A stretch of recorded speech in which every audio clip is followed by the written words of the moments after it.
तो दोस्तों स्वागत है आप सबका फिर से मेरे चैनल पर। आज जो कहानी मैं आपको सुनाने वाला हूँ वो कोई बनी बनाई स्टोरी नहीं है। ये इंसिडेंट हुआ था दिल्ली के एक बहुत ही पुराने कॉलेज हॉस्टल में। चार दोस्त अर्नव, कबीर, रियांश और रोहन जो सोचा करते थे कि इंजीनियर लाइफ बहुत चिल होने वाली है, पर उन्हें क्या पता था का सबसे बड़ा नाइटमेयर उसी हॉस्टल में वेट कर रहा था। हॉस्टल का नाम ऑब्वियस रीजंस के लिए मैं आपको बता नहीं सकता। एकदम सदियों पुरानी बिल्डिंग थी, दीवारों पर से प्लास्टर निकला हुआ था और कॉरिडोर्स में हमेशा एक अजीब सी सीलन की स्मेल आती थी। हमारे ये चारों दोस्त हॉस्टल के सबसे कोने वाले कमरे में रहते थे, रूम नंबर 304।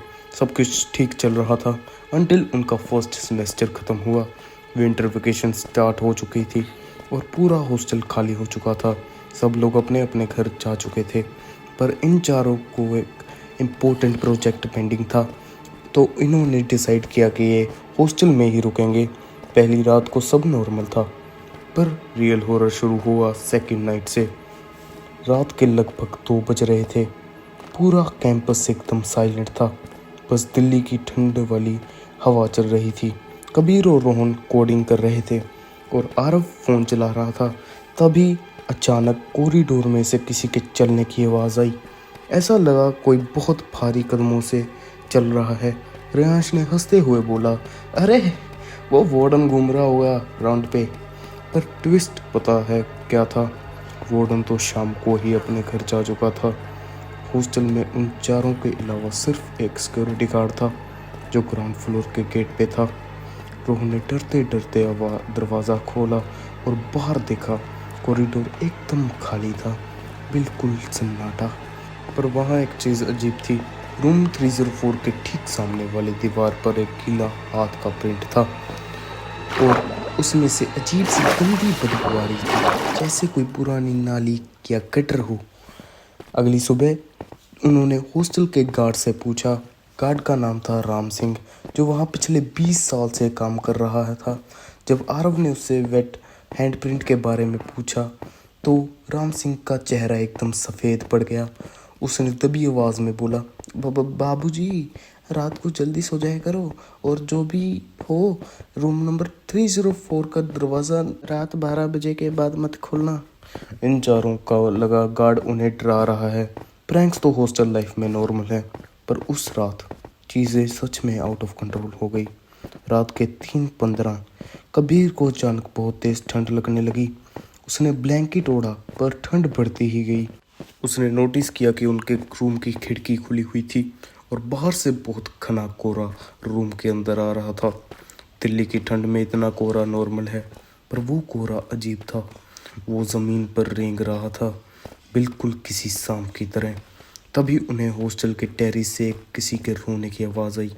एक लड़के के रोने की आवाज़ जो बार बार बोल रहा था, मेरा प्रोजेक्ट डिलीट हो गया। रियांश ने सोचा शायद कोई और स्टूडेंट भी हॉस्टल में फंसा है।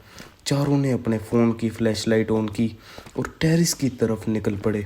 कॉरिडोर्स में इतना अंधेरा था कि फ़ोन की लाइट भी काम नहीं कर रही थी। जैसे ही वो टेरिस का दरवाज़ा खोलते हैं, वहाँ कोई नहीं होता, बस एक पुरानी टूटी हुई चेयर थी। तभी पीछे से दरवाज़ा खम ज़ोर से बंद हो जाता है।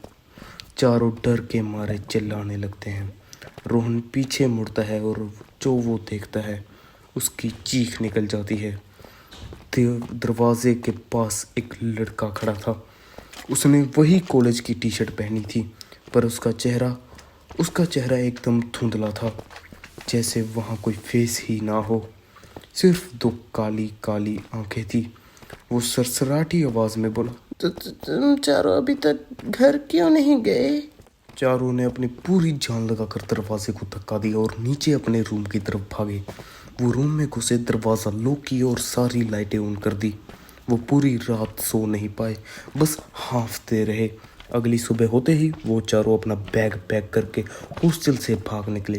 कॉलेज छोड़ने से पहले उन्होंने वार्डन से पूछा कि टेरेस पर क्या चक्कर है।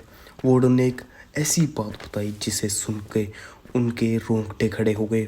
वार्डन ने बताया कि साल 2012 में रूम नंबर 304 में एक ब्रिलियंट स्टूडेंट रहता था। उसका फाइनल ईयर का प्रोजेक्ट किसी ने पुरानी दुश्मनी में डिलीट कर दिया था। जिसके सदमे में उसने उसी टेरेस से कूदकर जान दे दी थी। और ये सब विंटर वेकेशंस के दौरान ही हुआ था, जब हॉस्टल पूरा खाली था। वो स्टूडेंट हर साल उन बच्चों को ढूंढता है जो वेकेशंस में हॉस्टल में रुकते हैं, ताकि वो उनका प्रोजेक्ट अधूरा छोड़ सके। गाइस, वो चारों दोस्तों बच गए क्योंकि वो सुबह ही भाग गए। पर सोचो, अगर वो उस रात टेरेस का दरवाज़ा नहीं खोल पाते तो क्या होता। अगर आपको ये स्टोरी अच्छी लगी तो वीडियो को लाइक करो, चैनल को सब्सक्राइब करो और मुझे कमेंट्स में बताओ कि क्या आप कभी किसी हॉन्टेड हॉस्टल में रहे हो।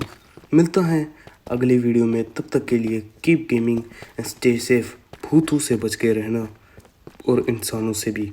Bye bye.